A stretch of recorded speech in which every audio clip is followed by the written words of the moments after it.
સંજેલી તાલુકાના કાળિયા ગામના રહીશ નિસરતા મોહનભાઈના દીકરીનું આદિવાસી ભીલ સમાજના લગ્નના બંધારણ મુજબ થતા સગાઈનું એક આયોજન કરવામાં આવ્યું હતું।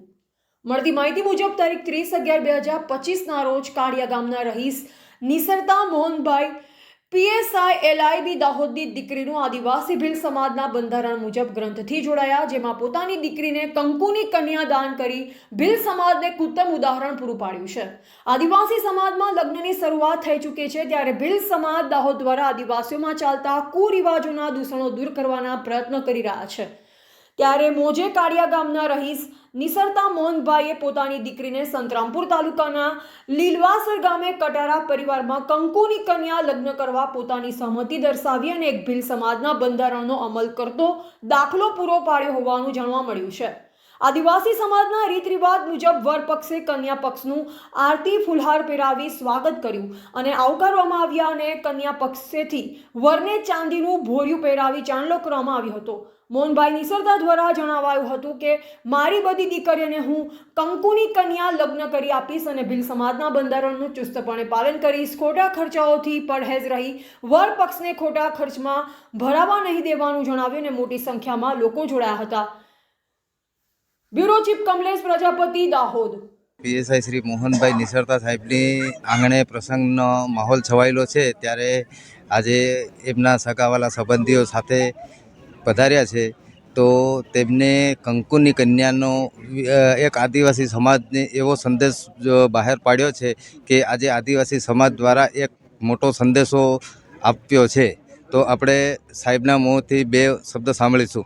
સાહેબ શું કહેવા માંગે છે? જી સર, આપનું નામ?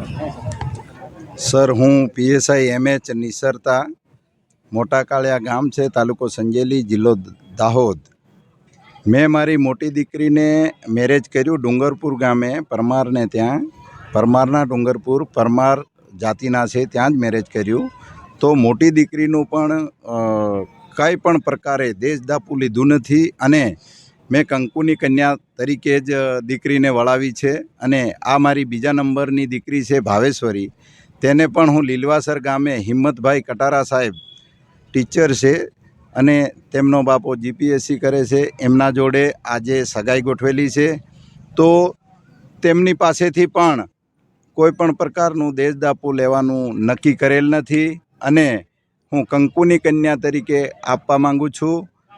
અને જો આપણા સમાજની અંદર આપણે ભણેલા ગણેલા વ્યક્તિઓ જો દીકરીઓનું દેશદાપુ લઈશું તો સામે દીકરી આપણી દુઃખી થશે।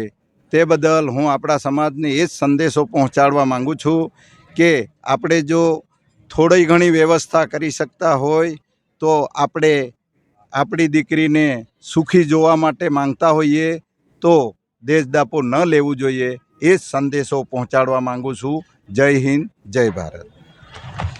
એક એવો સરસ સંદેશ આદિવાસી સમાજને સાહેબે આજે બહાર પાડ્યો છે અને આપણે ગૌરવની વાત છે કે સાહેબ દ્વારા આ આયોજન થયું છે અને પહેલી પહેલ સાહેબ દ્વારા કરવામાં આવી છે આદિવાસી સમાજને, અને એક મોટી ઓળખાણ બી આદિવાસી સમાજને આપી છે।